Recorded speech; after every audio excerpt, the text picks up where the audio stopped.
Contact risk is when children are contacted by others and are harassed, groomed in terms of predators grooming for sexual abuse. It can also refer to when children meet someone they've met online, offline. The young people who are particularly exposed in these situations are those who feel the need to have what they experience as the absence of a certain relationship, a closeness, or somebody they can trust, someone who seems to be particularly interested in them and caring and wants to help them and do other things for them, turning towards an older person for solace or for rewards or for presents or what have you.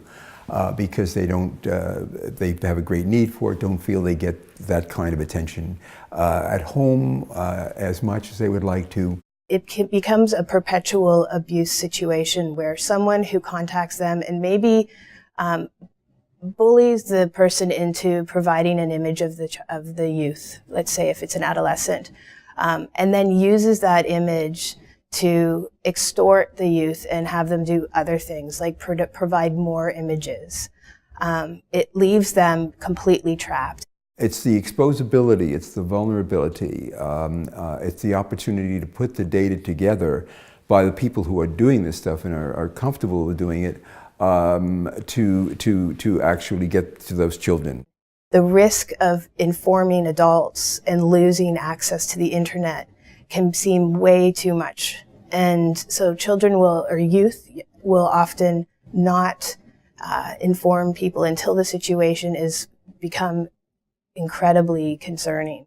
There is a connection between youth that have less competence with their social skills in the offline world, may find the online world a safer, more protective setting to explore and interact. It may be shyness, it may be some other kind of discomfort that they have. They may not feel secure, they may not feel as smart as the other child. They're looking for people to be friends with because they're lonely. So that is definitely a risk. This is a small risk, but it is a significant risk. So parents need to have a realistic idea of what the risk is. Sometimes we hear parents who are completely panicked and they think every child that's on social media is going to be stalked. No, that is not the case. However, there are some specific safety strategies that you can put in place. Some of the things that are important to do early as like preteen, is to generate and develop rules around what's expected online and what's okay. So if parents set up a rule that is you cannot communicate with strangers online, then that's a ground rule that doesn't get. And so what do you do if someone does try to communicate with you? So whoever approaches them for friendship, if they don't know them in person, it's not a good idea to befriend anyone, because at the end of the day, you do not know the identity of the person. If somebody says to meet in person, that should always send an alarm signal for them. They should tell an adult immediately, and of course, end all communication with that person and block the person as well. Not sharing personal information is a very good place to start. To the extent of not even sharing gender, age, neighborhood, location of school, name of school, all of those kinds of things are pieces of information that strangers online don't need to know and can create problems for you if it's shared. If they're playing a game which has other people on board, ideally they should only do that with a group of friends that they know in real life. That is the best practice.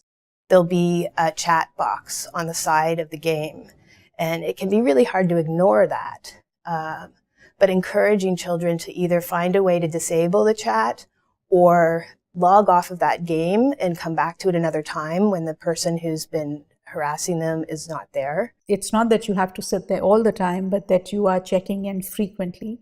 Also, if somebody is approaching them, they should immediately tell a parent, block that person, Just as parents have traditionally street-proofed children before they let them have sort of independence and autonomy out in the offline world, it's important to educate and street-proof or cyber-proof youth now in the online world.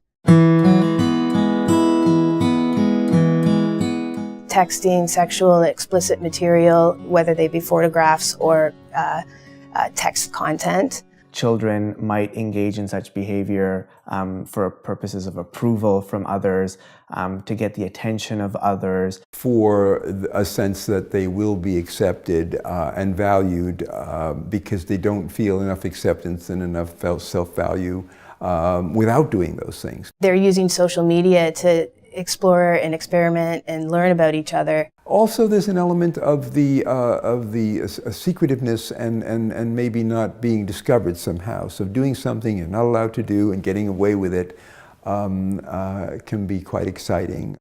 I think it's important to have a conversation with children about a few things. One is that informing them that anything that is shared online is often not protected.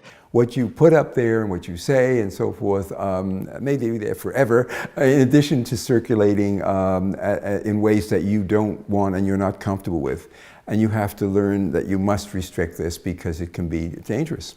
And it in fact creates this legal risk for them, where they can be distributing child pornography without even knowing it.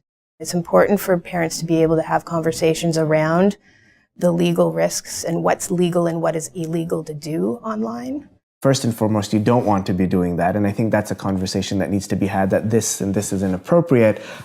But the other thing that I was thinking about is that a child should also be aware of not accepting things from others, because even though a child might not be sharing, it's important for them not to accept from others and to recognize that that can be problematic as well. So it can be quite risky. It's not so much just encountering it, but it's unintentionally becoming the producers of it. It has to do with early training and child rearing attitudes over a period of years where children begin to learn what's acceptable and what's not acceptable and how to put the brakes on some of these things within reason. I mean, all kids are going to push the limits to some extent. We know that. But not so much so that it's dangerous to themselves or others.